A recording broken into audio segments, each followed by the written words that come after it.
Hi, my name is Sunniva Folgen Høiskar and I am the president of SAIH, the Norwegian Students and Academics International Assistance Fund. We are a solidarity organization for students and academics. 2020 has, in many ways, been a dreadful year. In our work and dialogue with students around the world, we have seen that many authorities have used the ongoing pandemic as an excuse to tighten their grip on freedom of speech and democracy.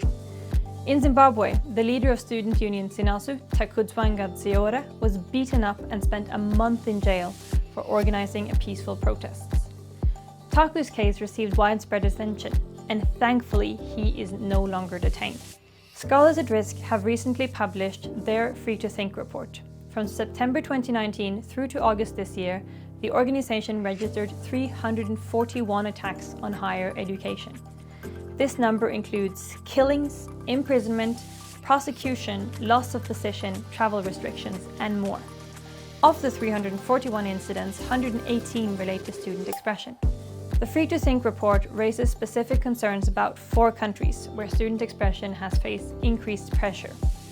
In Palestine, the Israeli Defense Forces have been increasing their presence at campuses and have been targeting students participating in on-campus organizations, both through arrests and raids. This has been happening for years, but there is now a spike in incidents. Multiple students have been arrested and detained for months, and some have received prison sentences on shaky grounds. Many cases are handled in military rather than civilian courts. In Iran, a large number of students were arrested after a nationwide protest in November 2019 against the rough economic conditions and the Iranian military shooting of a Ukrainian plane. The charges or grounds for arrest for the students have not been disclosed, and status for some students is still unclear. During the protests, more than 300 young people, according to Amnesty International, were killed. After the protest, there has been a rounding up of student activists who have been arrested and face prison sentences for crimes such as disturbing public order and propaganda against the state. In South Africa, the Fees Must Fall movement started 2020 with new protests, and when the negotiations with the government fell through, the South African Union of Students called for a national shutdown. Police and private security personnel met them with stun grenades, rubber bullets, and tear gas. In Colombia, students have been protesting against corruption and threats to defund their universities.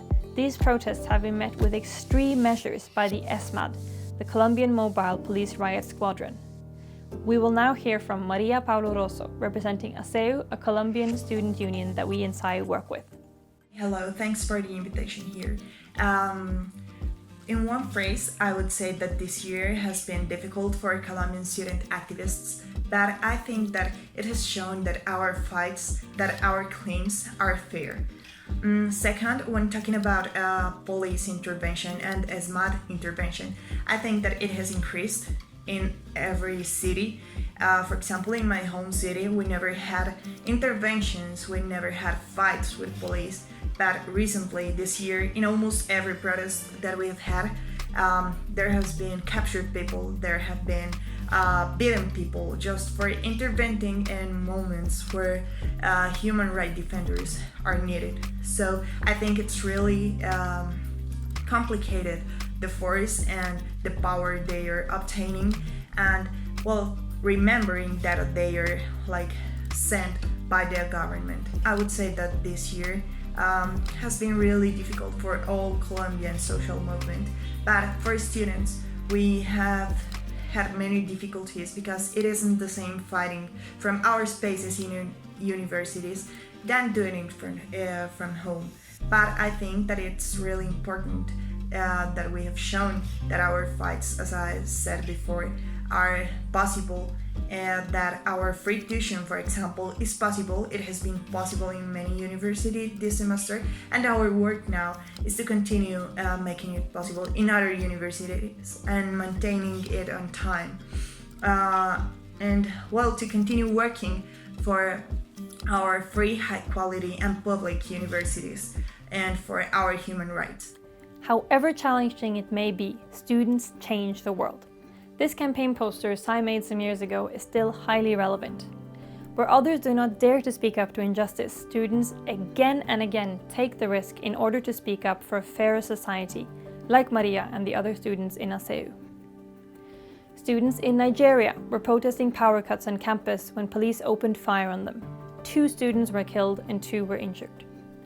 In Iraq, students were protesting the authorities' use of violence against demonstrators when security forces opened fire on them, killing 1 student and injuring others.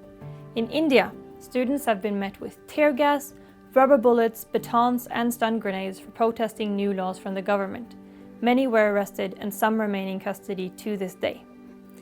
In Hong Kong, students have faced tear gas and water cannons. Many have been injured and arrested. The large student protests in Algeria have also resulted in arrests and beatings. From our own partner organizations in Zimbabwe and Colombia, we can add crackdown on student activists in the form of imprisonment, death threats, and police brutality. Many students, as well as academics, are imprisoned for speaking out. In Egypt, postgraduate student Patrick George Zaki is still imprisoned and has not had a hearing.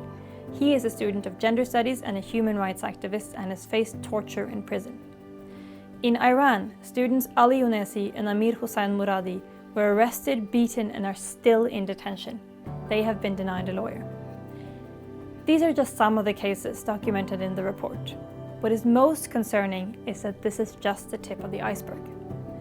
SAIH has worked with and for student movements for almost 60 years.